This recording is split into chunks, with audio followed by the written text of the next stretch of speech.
Bismillahirrahmanirrahim. Assalamualaikum warahmatullahi wabarakatuh. Alhamdulillahirabbil alamin, hamdan katsiran thayyiban mubarakan fih kama yuhibbu rabbuna wa yardha. Allahumma shalli wa sallim ala nabiyyina Muhammad. Alhamdulillah jumpa lagi dengan komunikasi profetik ya bersama saya Subhan Afifi. Untuk semester ini kita belajar komunikasi profetik dan bahasan kita sudah sampai pada ragam komunikasi verbal dalam Al-Quran ya. Ya masih pandemi, kita masih prihatin, masih susah ini ya, masih nggak bisa keluar, nggak bisa ke kampus ya. Tapi kita berdoa kepada Allah Subhanahu Wa Taala agar kita selalu diberi kesehatan ya, dijaga, diberkahi Allah ya, dan kita berdoa juga agar pandemi ini segera berakhir ya. Allahumma inna na'udzubika minal baros wal junin wal juzam wa min syarril asqam. Kita berdoa kepada Allah agar dihindarkan dari penyakit-penyakit yang berbahaya. Oke, kita lanjutkan materi kita. Kalau sebelumnya sudah membahas 3 kaulan ya dalam ragam komunikasi verbal dalam Al-Quran ya, atau bagaimana prinsip-prinsip etika komunikasi di dalam Al-Quran. Sebelumnya kita sudah bahas 3 kaulan sadidan ya, perkataan yang benar. Kemudian kaulan ma'rufan, perkataan yang mulia. Kemudian yang ketiga, kaulan maisuron, ya, perkataan yang pantas. Nah, yang keempat, 5, 6 akan coba kita bahas dalam kesempatan hari ini. Ya. Kaulan kariman, saudara sekalian, yang keempat, kaulan kariman, ya, ini ada di dalam Quran surat apa? Surat Al-Isra ya, ayat 23 ya. Kaulan kariman. Itu artinya perkataan yang mulia ya. Allah Subhanahu wa taala berfirman, a'udzubillahi minasyaitonirrajim, wa qadha rabbuka alla ta'budu illa iyyahu wa bil walidaini ihsana imma yablughanna indakal kibara ahaduhuma aw kilahuma fala takullahuma uffin wala tanharhuma wa kullahuma qaulan karima ya. Jadi di situ ada kata yang terakhir apa? Qaulan karima ya.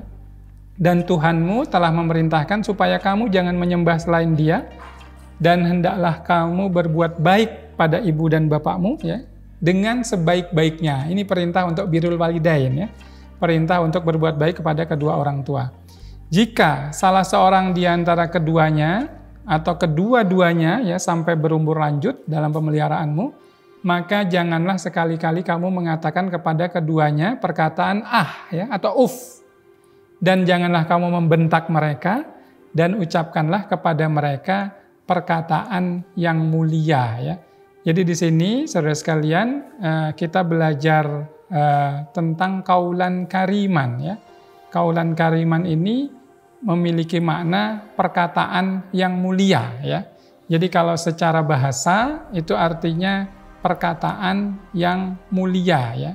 Secara istilah ya, kaulan kariman ini bermakna perkataan yang mulia ya, yang memberi penghargaan dan penghormatan kepada orang yang diajak bicara. Itu secara istilah. Jadi kita memberikan penghormatan ya, memberikan penghargaan kepada orang yang kita ajak bicara. Dengan orang tua ya, dengan orang yang lebih senior, dengan orang yang mungkin berjasa kepada kita ya. Ini kita komunikasinya itu menggunakan kaulan kariman ya. Dan ini juga bisa diartikan atau secara spesifik komunikasi ini adalah komunikasi yang menghargai ya, yang memuliakan ya. Tidak mengucapkan kata-kata yang kasar begitu ya kepada orang yang kita muliakan ya. Siapa itu? Nah, ini secara spesifik memang kaulan kariman ini bicara dalam konteks komunikasi kita pada orang tua ya, kepada bapak dan ibu kita, ayah dan ibu kita ya. Atau mungkin secara luas ini bisa kita ambil pelajarannya bahwa kepada orang-orang yang berjasa kepada kita ya, pada guru, kepada senior, kepada mungkin orang yang sudah memberikan banyak manfaat kepada kita ya, terutama sekali karena memang ayatnya ini di dalam Al-Isra ayat 23 ini memang bicara khusus tentang orang tua, bapak ibu ya, apalagi kalau sudah lanjut usia begitu. ini kita harus menggunakan kaulan karima, perkataan yang mulia ya. Kalau di ayatnya tadi bilang aja nggak boleh gitu ya, dipanggil terus kita bilang oh gitu ya, itu aja udah nggak boleh. Apalagi kalau sampai membentak ya, sampai kemudian mengeluarkan kata-kata yang na'udzubillah min zalik ya. Di era sekarang ini kan banyak kan anak itu sampai membentak orang tuanya, bahkan mungkin menganiaya, ada yang membunuh ya, ada yang menuntut ibunya ke pengadilan ya, ke bapaknya. Wah, na'udzubillah min zalik ya. Ini merupakan larangan besar ya, dosa besar ketika seorang itu durhaka sama bapak ibunya pada orang tuanya. Pelajaran dari kaulan kariman ini adalah kita berkomunikasi dengan perkataan yang mulia ya. Kenapa? Karena memang orang tua ini punya jasa yang besar kepada kita ya, dan juga sudah mulai kekuatannya itu menurun ya, apalagi semakin tua begitu ya. Semakin lemah begitu, dan mungkin juga kadangkala ada yang membuat anak itu mungkin kurang berkenan dan seterusnya ya, ada sikap-sikap yang dianggap menjengkelkan begitu. Dalam situasi seperti ini tetap yang dipakai adalah kaulan kariman ya, perkataan yang mulia ya. Jadi ini yang keempat, prinsip etika dalam Al-Quran ya, ragam komunikasi verbal dalam Al-Quran, yaitu kaulan kariman, perkataan yang mulia. Jadi kita di sini belajar bagaimana menghadapi orang tua ya, menghadapi orang-orang yang memang selayaknya kita muliakan, itu kita menggunakan komunikasi yang mengedepankan kaulan kariman. Oke, kemudian yang berikutnya, yang nomor 5 ya, yang kelima itu adalah kaulam balighan ya. Kaulam balighan ini artinya itu adalah perkataan yang menyentuh jiwa ya. Kaulan balighan itu artinya adalah perkataan yang menyentuh jiwa ya, perkataan yang sampai ya. Kalau secara bahasa, kaulan balighan itu maknanya adalah perkataan yang terang ya, yang fasih, yang jelas ucapannya sehingga menyentuh. Sampai gitu ya, balik itu kan artinya sampai. Nah kalau secara istilah, kaulan balighan ini ya secara definisi itu bermakna perkataan yang terang ya, perkataan yang tepat mengungkapkan apa yang dikehendaki. Jadi memang yang yang jelas, yang sesuai dengan apa yang kita inginkan untuk disampaikan ya.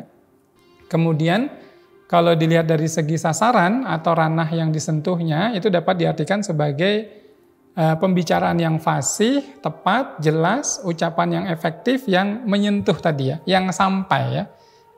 Ini yang kemudian penting untuk dilihat ya. Jadi di sini nanti kita juga akan menemukan kaulan balighan itu lawannya adalah kaulan ayyinan ya. Jadi perkataan yang memang tidak sampai begitu atau yang ditolak ya, kaulan mutaraddidan ya, perkataan yang tidak sampai atau perkataan yang ditolak ya, yang tertolak ya, yang nggak sampai ya. Sebelumnya kita pernah membahas kaulan ma'rufan ya. Kalau kaulan ma'rufan itu lawannya kaulan mungkaron ya. Kalau ma'rufan itu baik ya, mungkar itu ya jelek ya. Kaulan mungkaron itu kaulan yang buruk ya. Kemudian kita sudah bahas juga kaulan sadidan ya, perkataan yang benar. Lawannya adalah kaulan kaziban ya, perkataan yang dusta, yang yang bohong begitu. Atau bisa juga lawannya kaulan mukhtian ya, perkataan yang salah. Bisa juga lawannya kaulan muharrafan ya, perkataan yang bohong begitu kira-kira. Bisa juga kaulan musahhafan ya, kaulan muwajjan ya. Banyak lawan kata itu. Nah, kalau di sini kita lihat kaulan balighan itu lawannya itu adalah kaulan ayyinan ya, atau kaulan mutaraddidan, perkataan yang tidak sampai ya, perkataan yang tertolak. Nah, saudara sekalian, di ayat Al-Quran di An-Nisa ayat 63 yang membahas tentang kaulan balighan ini, secara khusus memang konteks ayatnya itu bicara tentang orang-orang munafik begitu ya. Coba kita lihat ayatnya dalam Quran surat An-Nisa yang 63 ya. A'udzubillahi minasyaitonirrajim. Ulaikal ladzina ya'lamullahu ma fi qulubihim fa'arid anhum wa idhum wa kullahum fi anfusihim qaulan balighan ya. Mereka itulah orang-orang yang Allah mengetahui apa yang ada dalam hati mereka ya. Karena itu berpalinglah kamu dari mereka dan berilah mereka pelajaran ya. Dan katakanlah kepada mereka perkataan yang berbekas ya, yang menyentuh jiwa mereka. Jadi di sini konteksnya memang menghadapi orang munafik ya. Orang munafik itu siapa? Orang yang ragu pada kebenarannya. Tapi bisa saja menampakkan seolah-olah dia menampakkan persetujuan ya. Nah, menghadapi orang yang seperti ini, kita menghadapinya dengan perkataan yang menyentuh jiwa tadi ya. Perkataan yang sampai. Ini pelajarannya saya kira penting.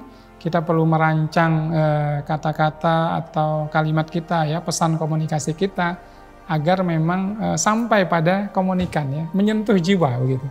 Mungkin tidak perlu berpanjang-panjang kata, tetapi yang makjleb ya, yang nyampe, yang membuat bahkan orang munafik saja tadi bisa tersentuh, kira-kira begitu ya. Seperti itu. Ini kaulan balighan ya, perkataan yang menyentuh jiwa. Kemudian yang keenam, yang terakhir adalah kaulan layyinan ya. Kaulan layyinan itu apa? Kaulan layyinan itu adalah kata-kata yang lembut, tidak kasar ya. Kata-kata tanpa kekerasan, tanpa paksaan begitu ya. Nah, ini arti dari kaulan layyinan ya. Perkataan yang lembut ya. Lawannya tadi perkataan yang kasar ya, bukan perkataan yang kasar. Lawannya bisa kaulan syadidan ya, kata-kata yang kasar gitu ya, yang penuh caci maki, yang nggak enak didengar begitu, kaulan syadidan, bukan sadidan tapi syadidan ya. Lawan dari kaulan layyinan. Kalau kaulan layyinan ini dari segi bahasa maknanya adalah perkataan yang lemah lembut ya. Dan kalau dari sisi istilah ya, definisi kaulan layyinan ini adalah ucapan baik ya, yang diucapkan dengan lemah lembut ya, sehingga menyentuh hati yang diajak bicara ya.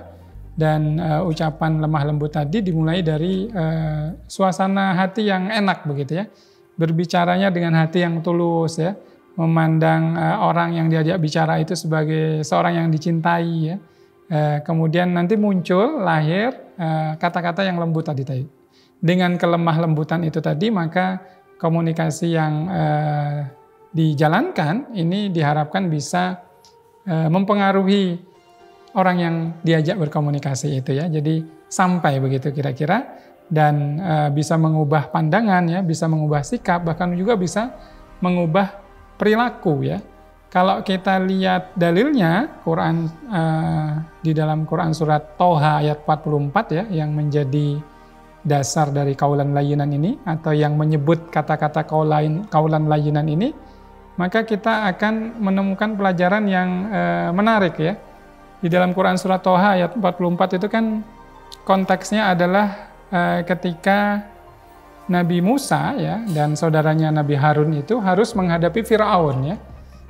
Allah Subhanahu wa taala berfirman dalam Quran surat Toha 44 ya, faqulalahu qaulan layyinan la'allahu yatazakkaru au yakhsha begitu ya.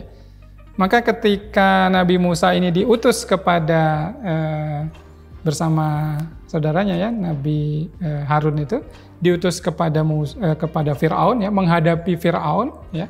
Maka di situ yang diperintahkan apa? Faqulalahu, katakanlah bicaralah kamu berdua ya, Musa dan Harun ini kepada siapa? Kepada Fir'aun ya. Qaulan layyinan, perkataan yang lemah lembut ya. La'allahu yatazakkaru au yakhsha. Mudah-mudahan dengan perkataan lembut tadi ya, dengan perkataan yang lemah lembut tadi, dia menjadi apa?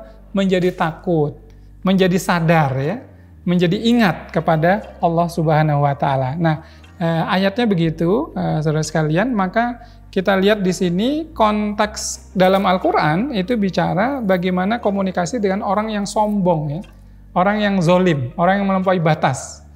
Kalau dalam Al-Quran tadi konteksnya adalah ketika Nabi Musa dan Harun itu menghadapi Fir'aun ya. Siapa yang dihadapi? Komunikannya siapa? Komunikannya adalah orang yang sombong, zolim, melampaui batas ya, punya kekuasaan yang besar. Nah, terhadap orang yang seperti ini, terhadap model Fir'aun saja, Allah memerintahkannya untuk menghadapi dengan kaulan layyinan, ya, perkataan yang lemah lembut. Enggak kasar, bukan caci maki, ya, bukan paksaan atau kekerasan begitu. Bayangkan menghadapi orang seperti Fir'aun saja harus pakai kaulan layyinan begitu. Apalagi ya menghadapi orang yang belum seperti Fir'aun, kira-kira begitu ya. Nah, ini tentang kaulan layyinan, ya. Jadi etikanya ketika menghadapi orang yang mungkin kita kategorikan seperti sombong, zolim, ya, melampaui batas, ya, ini diperintahkan dengan kaulan layyinan. Kita tahu dalam kisahnya di Al-Quran, Fir'aun memang kemudian tidak berhasil, ya, untuk dilunakkan hatinya oleh Musa dan Harun, ya. Komunikasinya sudah lemah lembut, tetapi memang Fir'aunnya tetap ngeyel, tidak mau beriman, tetap kafir, ya. Kemudian Allah hukum dengan menenggelamkannya di Laut Merah itu kan, kita tahu, ya, kisahnya. Ini menggambarkan bahwa yang namanya dakwah, yang namanya ajakan, itu tugas kita yang memang hanya mengajak saja, hanya menyampaikan saja. Tapi hasilnya itu hak prerogatif Allah, ya. Itu adalah hidayah. Allah yang memberikan hidayah kepada seorang, apakah orang itu kemudian menerima ajakan dakwah itu atau tidak. Tapi tugas kita adalah menyampaikan, ya. Musa, Harun itu sudah menyampaikan dengan kaulan layyinan, tapi kemudian Fir'aun tetap menolak, ya. Seperti itu Allah menakdirkan tidak memberi hidayah kepada Fir'aun dan menghukum atas pembangkangannya itu, ya. Nah, di sini kita belajar tentang kaulan layyinan, ya, perkataan yang lemah lembut, ya, perkataan yang tidak disertai dengan caci maki, ya, kekasaran, ya, paksaan dan seterusnya. Oke, kita sudah bahas 6 prinsip kaulan di dalam Al-Quran, ya. Ada apa tadi kemarin? Masih ingat? Yang pertama apa? Kaulan sadidan, perkataan yang benar, ya. Kemudian yang kedua, kaulan ma'rufan, perkataan yang baik, ya, perkataan yang baik. Kemudian yang ketiga, kaulan maisuron, perkataan yang pantas, ya, yang tidak menyinggung hati, ya, yang sesuai, ya. Kemudian yang keempat, kaulan kariman, perkataan yang mulia, khususnya ketika kita menghadapi orang tua, ya, orang-orang yang lebih senior berjasa kepada kita, ya. Kemudian ada kaulan balighan, perkataan yang menyentuh jiwa, ya, yang bikin makjleb, kira-kira begitu, ya. Dan kaulan layyinan, perkataan yang lemah lembut, tidak kasar, ya, tanpa kekerasan maupun paksaan, ya.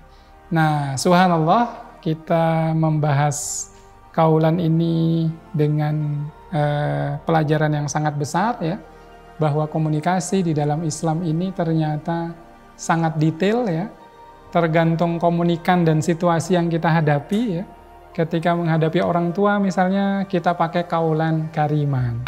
Ketika menghadapi kekuasaan, orang yang sombong, orang yang kasar, justru menghadapinya dengan kaulan layyinan, perkataan yang lemah lembut. Ketika menghadapi orang munafik misalnya atau orang yang menolak kebenaran, kita bisa pakai kaulan balighan, ya, perkataan yang sampai, ya. Kalau kaulan sadidan secara umum berlaku, ya, perkataan kita harus benar, harus adil, ya. Ma'rufan juga begitu, baik, ya, sesuai dengan norma-norma yang ada di masyarakat, diakuai masyarakat. Maisuran juga, ya, menghadapi orang-orang dengan perkataan yang melegakan, ya, tidak menyinggung, pantas, kira-kira begitu. Nah, pelajaran ini, saudara sekalian, saya kira sangat relevan dengan situasi sekarang, ya.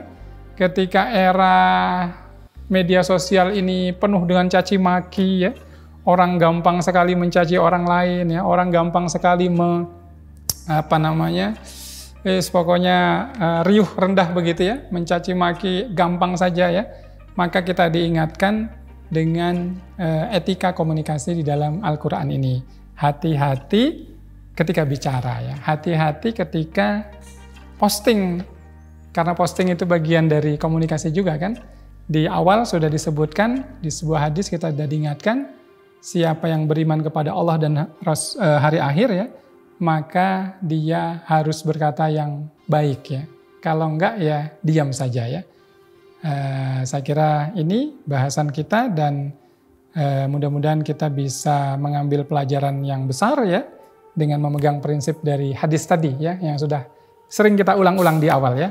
man kana yu'minu billahi wal yaumil akhir falyakul khairan au liyasmut. Barang siapa yang beriman kepada Allah dan hari akhirnya, maka hendaklah dia berkata yang baik atau diam, ya.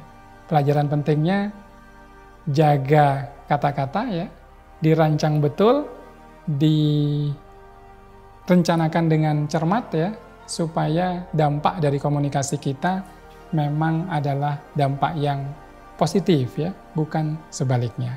Saya kira begitu, mudah-mudahan bermanfaat untuk kita semua dan semoga bisa kita amalkan bersama. Terima kasih, kita akhiri kuliah kita dengan doa penutup majelis. Subhanakallahumma wa bihamdika asyhadu an la ilaha illa anta astaghfiruka wa atubu ilaik. Assalamualaikum warahmatullahi wabarakatuh.